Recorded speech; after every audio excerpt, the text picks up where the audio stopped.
వ్యాప్తంగా ఉన్నటువంటి ప్రజాస్వామ్యవాదులందరూ కూడా ఆలోచించాల్సినటువంటి అంశం. ఈ ఎమ్మెల్సీ ఎన్నికలలో జరిగిందేంది?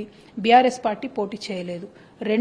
రెండు నేషనల్ పార్టీస్ అని చెప్పుకునే కాంగ్రెస్ పార్టీ, భారతీయ జనతా పార్టీ ఇద్దరు కూడా అభ్యర్థుల్ని పెట్టినారు.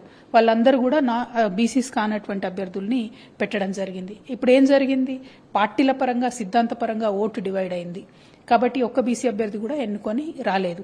ఇందులో ప్రత్యేకించి నేను కరీంనగర్ ఎన్నిక గురించి ఎగ్జాంపుల్ చెప్తే, ఇద్దరు అగ్రవర్ణాల అభ్యర్థులు ఉన్నప్పుడు బీసీలందరూ కూడా కలవాలనేటటువంటి నినాదంతో ప్రసన్న హరికృష్ణ గారికి చాలా ఓట్లు వచ్చినాయి.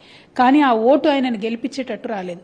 సో ఈ అంశాన్ని దయచేసి బీసీ బిడ్డలు అర్థం చేసుకోవాలి. ఈ అంశాన్ని ప్రజాస్వామ్యవాదులు అర్థం చేసుకోవాలి. అందుకే రిజర్వేషన్ ఉండాలి. ఒకవేళ కరీంనగర్ సీట్ కనుక బీసీలకు రిజర్వ్ అయి ఉంటే బీఆర్ఎస్ పార్టీ పోటీలో ఉన్నా లేకున్నా భారతీయ జనతా పార్టీ బీసీకే ఇవ్వాల్సి వచ్చేది, కాంగ్రెస్ కూడా బీసీకే ఇవ్వాల్సి వచ్చేది. సో అల్టిమేట్గా విజయం అన్నటువంటిది బహుజనులకు వచ్చేది.